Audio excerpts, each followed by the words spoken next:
शांति। 6 अक्टूबर 2021 के महावाक्य हैं, मीठे बच्चे, इस पुरानी दुनिया से बेहद के वैरागी बनो, क्योंकि बाप तुम्हारे लिए नया स्वर्ग रूपी घर बना रहे हैं। प्रश्न: इस अविनाशी रुद्र यज्ञ में किन किन बातों के कारण ही विघ्न पड़ते हैं? उत्तर: यह शिव बाबा का रचा हुआ अविनाशी रुद्र यज्ञ है। इसमें तुम मनुष्य से देवता बनने के लिए पवित्र बनते हो, भक्ति आदि छोड़ते हो, इस कारण विघ्न पड़ते हैं। लोग कहते हैं शांति हो, विनाश न हो, और बाप ने यह रुद्र ज्ञान यज्ञ रचा ही है पुरानी दुनिया के विनाश के लिए। इसके बाद ही शांति की दुनिया आएगी। ओम शांति। ओम शांति का अर्थ बाप ने बच्चों को समझाया है। अहम आत्मा का स्वधर्म है शांत। शांति धाम में जाने के लिए कोई पुरुषार्थ नहीं करना पड़ता है। आत्मा स्वयं शांत स्वरूप शांति धाम में रहने वाली है। यहाँ थोड़े समय के लिए शांत रह सकते हैं। आत्मा कहती है, मेरी कर्मेंद्रियों का बाजा थक गया है, मैं अपने स्वधर्म में टिक जाता हूँ, शरीर से अलग हो जाता हूँ। परंतु कर्म तो करना ही है, शांति में कहाँ तक बैठे रहेंगी? आत्मा कहती है, मैं शांति देश की रहवासी हूँ, सिर्फ यहाँ शरीर में आने से मैं टोकी बना हूँ। अहम आत्मा मम शरीर है। आत्मा ही पतित और पावन बनती है। आत्मा पतित बनती है तो शरीर भी पतित बनता है, क्योंकि सतयुग में 5 तत्व भी सतो प्रधान होते हैं। यहाँ 5 तत्व तमो प्रधान है। सोने में खाद पड़ने से सोना पतित बन जाता है, फिर उनको साफ करने के लिए आग में डाला जाता है। उनको योग अग्नि नहीं कहा जाता, योग अग्नि भी है जिससे पाप जलते हैं। आत्मा को पतित से पावन बनाने वाला परमात्मा है। नाम ही एक का है। बुलाते हैं, हे पतित पावन आओ। ड्रामा प्लान अनुसार सबको पतित तमो प्रधान बनना ही है। यह झाड़ है ना, उस झाड़ का बीज नीचे रहता है, इनका बीज ऊपर में है। बाप को जब बुलाते हैं तो बुद्धि ऊपर चली जाती है। जिससे तुम वर्षा ले रहे हो वह अब नीचे आया हुआ है। कहते हैं मुझे आना पड़ता है। मेरा जो ये मनुष्य सृष्टि का झाड़ है, यह अनेक वैरायटी धर्मों का है। अब वह तमो प्रधान पतित जड़ जड़ी भूत अवस्था को पाया हुआ है।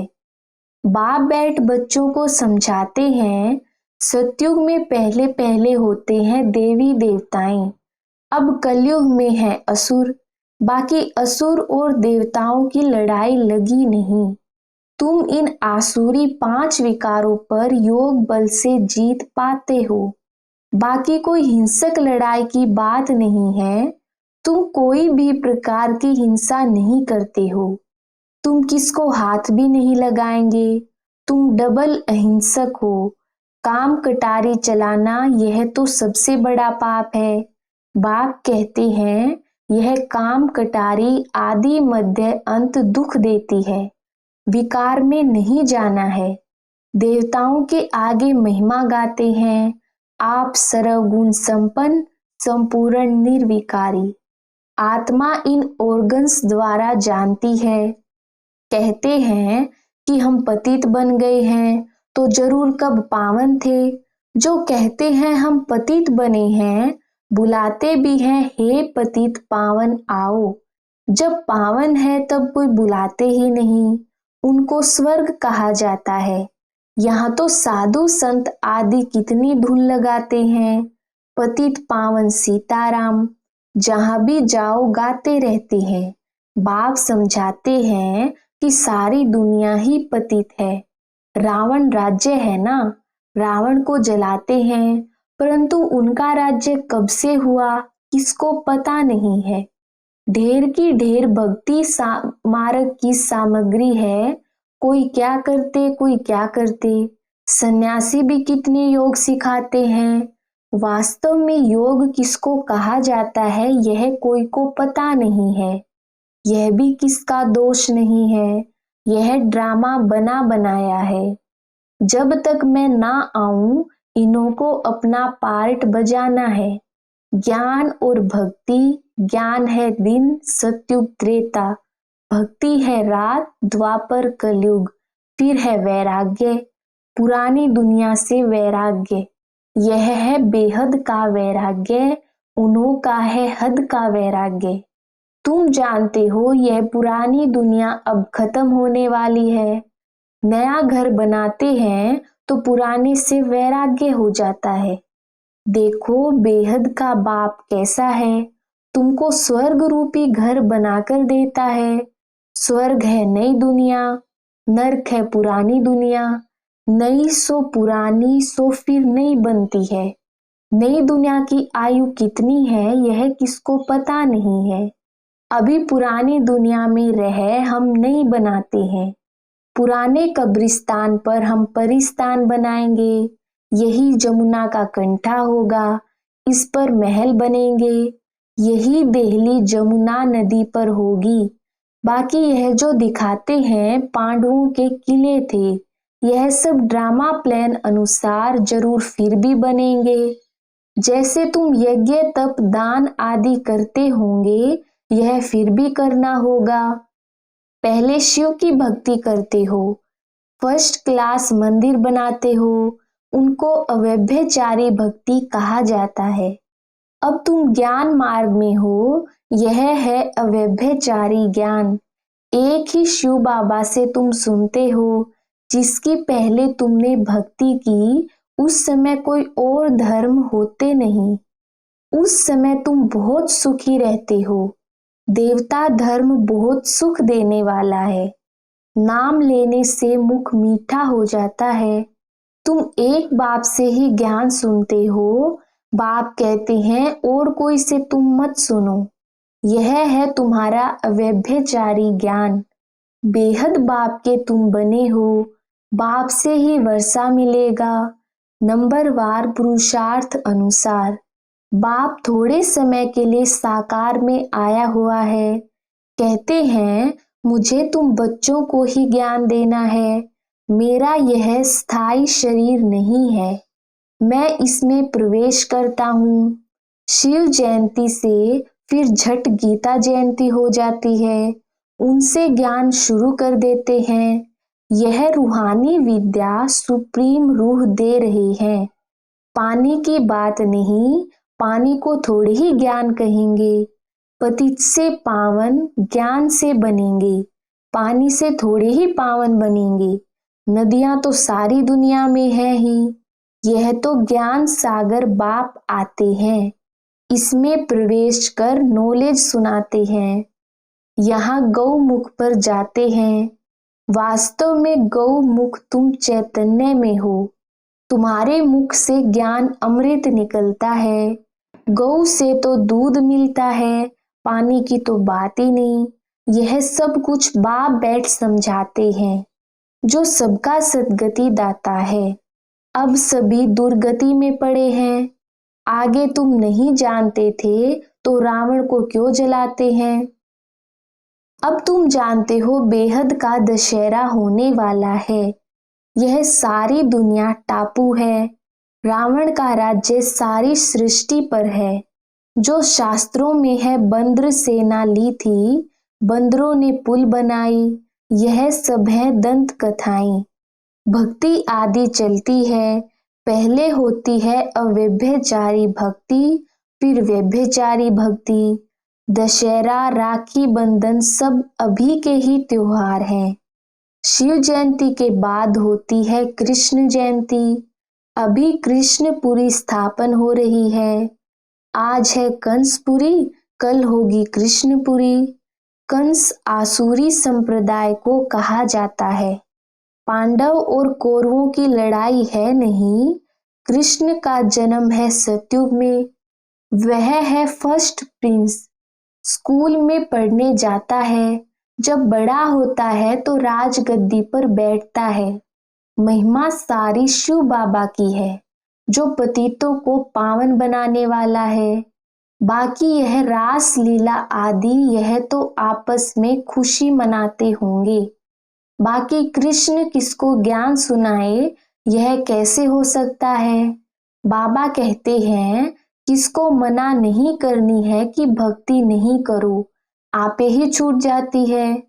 भक्ति छोड़ते हैं, विकार छोड़ते हैं, इस पर ही हंगामा होता है। बाबा ने कहा है, मैं रुद्र यज्ञ रचता हूँ, इसमें आसुरी संप्रदाय के विघ्न पड़ते हैं। यह है शिव बाबा का बेहद का यज्ञ, जिससे मनुष्य से देवता बनते हैं। गाया हुआ है, ज्ञान यज्ञ से विनाश ज्वाला प्रकट हुई। जब पुरानी दुनिया का विनाश हो, तब तुम नई दुनिया में राज्य करेंगे। लोग कहते हैं, हम कहते शांति हो, यह बीके कहते विनाश हो। ज्ञान न समझने के कारण ऐसा बोलते हैं। बाप समझाते हैं, यह सारी पुरानी दुनिया इस ज्ञान यज्ञ में स्वाहा हो जाएगी। पुरानी दुनिया को आग लगने वाली है, नेचुरल क्लेमिटीज आएगी, सरसों मुआफिक सब पिस कर खत्म हो जाएंगी। बाकी कुछ आत्माएं बच जाएंगी। आत्मा तो अविनाशी है। अब बेहद की होलिका होनी है, जिसमें शरीर सब खत्म हो जाएंगे। बाकी आत्मा पवित्र बनकर चली जाएगी। आग में चीज शुद्ध होती है, हवन करते हैं शुद्धता के लिए। वह सब है जिस्मानी बातें। अब सारी दुनिया स्वाहा होने वाली है। विनाश के पहले जरूर स्थापना होनी चाहिए। किसको समझाओ, पहले स्थापना फिर विनाश। ब्रह्मा द्वारा स्थापना। प्रजापिता मशहूर है, आदि देव आदि देवी। जगत अम्बा के लाखों मंदिर हैं। कितने मेले लगते हैं। तुम हो जगत अम्बा के बच्चे, ज्ञान ज्ञानेश्वरी। फिर बनेंगे राज राजेश्वरी। तुम बहुत धनवान बनते हो। फिर भक्ति मार्ग में लक्ष्मी से दीप माला पर विनाशी धन मांगते हैं। यहाँ तुमको सब कुछ मिल जाता है। आयुष्मान भव, पुत्रवान भव। वहाँ 150 वर्ष आयु रहती है। यहाँ तुम जितना योग लगाएंगे, उतनी आयु बढ़ती जाएगी। तुम ईश्वर से योग लगाकर योगेश्वर बनते हो। बाप कहते हैं, मैं धोबी हूँ, सब मूत पलीती आत्माओं को साफ करता हूँ, फिर शरीर भी शुद्ध मिलेगा। मैं सेकंड में दुनिया के कपड़े साफ कर लेता हूँ। सिर्फ मन मना भव होने से आत्मा और शरीर पवित्र बन जाएंगे। छू मंत्र हुआ ना, सेकंड में जीवन मुक्ति। कितना सहज उपाय है। चलते फिरते सिर्फ बाप को याद करो, और कोई जरा भी तकलीफ नहीं देता हूँ। अब तुम्हारी 1 सेकंड में चढ़ती कला होती है। बाप कहते हैं, मैं तुम बच्चों का सर्वेंट बनकर आया हूँ। तुमने बुलाया है, हे पतित पावन, आकर हमको पावन बनाओ, तो सर्वेंट हुआ ना। जब तुम बहुत पतित बनते हो तो जोर से चिल्लाते हो, अब मैं आया हूँ। मैं कल्प कल्प आकर बच्चों को मंत्र देता हूँ कि मुझे याद करो। मन मना भव का अर्थ भी यह है। फिर विष्णुपुरी का मालिक बनेंगे। तुम आए हो विष्णुपुरी का राज्य लेने। रावणपुरी के बाद है विष्णुपुरी, कंसपुरी के बाद है कृष्णपुरी। कितना सहज समझाया जाता है। बाप कहते हैं, इस पुरानी दुनिया से सिर्फ ममत्व मिटा दो। अब हमने 84 जन्म पूरे किए हैं। यह पुराना चोला छोड़ हम जाएंगे नई दुनिया में। याद से ही तुम्हारे पाप कट जाएंगे। इतनी हिम्मत करनी चाहिए। अच्छा, मीठे मीठे सिकिलधे बच्चों प्रति माता पिता बाप दादा का याद प्यार और गुड मॉर्निंग। रूहानी बाप की रूहानी बच्चों को नमस्ते। हम रूहानी बच्चों की रूहानी बाप दादा को याद प्यार गुड मॉर्निंग और नमस्ते जी। धारणा के लिए मुख्य सार। पहला पॉइंट है, मुख से सदैव ज्ञान अमृत निकालना है। ज्ञान से ही सबकी सद्गति करनी है। एक बाप से ही ज्ञान सुनना है, दूसरों से नहीं। दूसरा पॉइंट है, चढ़ती कला में जाने के लिए चलते फिरते बाप को याद करने का अभ्यास करना है। इस पुरानी दुनिया पुराने चोले से ममत्व मिटा देना है। वरदान, एक ही रास्ता और एक से रिश्ता रखने वाले संपूर्ण फरिश्ता भव। विस्तार, निराकार व साकार रूप से बुद्धि का संग व रिश्ता एक बाप से पक्का हो तो फरिश्ता बन जाएंगे। जिनके सर्व संबंध व सर्व रिश्ते एक के साथ हैं, वही सदा फरिश्ते हैं। जैसे गवर्नमेंट रास्ते में बोर्ड लगा देती है कि यह रास्ता ब्लॉक है, ऐसे सब रास्ते ब्लॉक कर दो तो बुद्धि का भटकना छूट जाएगा। बाप दादा का यही फरमान है कि पहले सब रास्ते बंद करो, इससे सहज फरिश्ता बन जाएंगे। स्लोगन, सदा सेवा के उमंग उत्साह में रहना, यही माया से सेफ्टी का साधन है। अच्छा, ओम शांति। मातेश्वरी जी के अनमोल महावाक्य। निरंतर ईश्वरीय याद की बैठक। मम्मा ने कहा, अब जब परमात्मा की याद में बैठते हो तो बैठने का मतलब क्या है? हमें सिर्फ परमात्मा की याद में बैठना नहीं है, परंतु अपनी ईश्वरीय याद तो नित्य चलते फिरते हर समय करनी है। और याद भी उस वस्तु की रहती है जिसका परिचय हो। उसका नाम रूप क्या है? अगर हम कहें ईश्वर नाम रूप से न्यारा है, तो फिर किस रूप को याद करें? अगर कहें ईश्वर सर्वव्यापी है, तो उनकी व्यापकता तो सर्वत्र हो गई, तो फिर याद किसको करें? अगर याद शब्द है तो अवश्य याद का रूप भी होगा। याद का मतलब है एक याद करने वाला, दूसरा जिसको याद करते हो, तो जरूर याद करने वाला उनसे भी भिन्न है। तो फिर ईश्वर सर्वव्यापी नहीं ठहरा। अगर कोई कहे हम आत्माएं परमात्मा की अंश हैं, तो क्या परमात्मा भी टुकड़ा टुकड़ा होता है? फिर तो परमात्मा विनाशी ठहरा, उनकी याद भी विनाशी हुई। अब इस बात को लोग नहीं जानते। परमात्मा भी अविनाशी है। हम उस अविनाशी परम पिता परमात्मा की संतान आत्मा भी अविनाशी है। तो हम वंश ठहरे, न कि अंश। अब यह चाहिए नॉलेज जो परमात्मा स्वयं आकर हम बच्चों को देते हैं।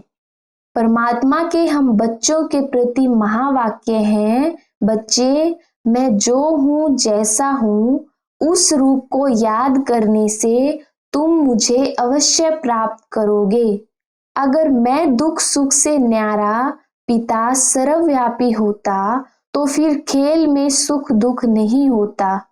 तो मैं सर्वव्यापी नहीं हूँ, मैं भी आत्मा सदृश्य आत्मा हूँ, लेकिन सर्व आत्माओं से मेरे गुण परम हैं, इसलिए मुझे परम आत्मा अर्थात परमात्मा कहते हैं। अच्छा, ओम शांति।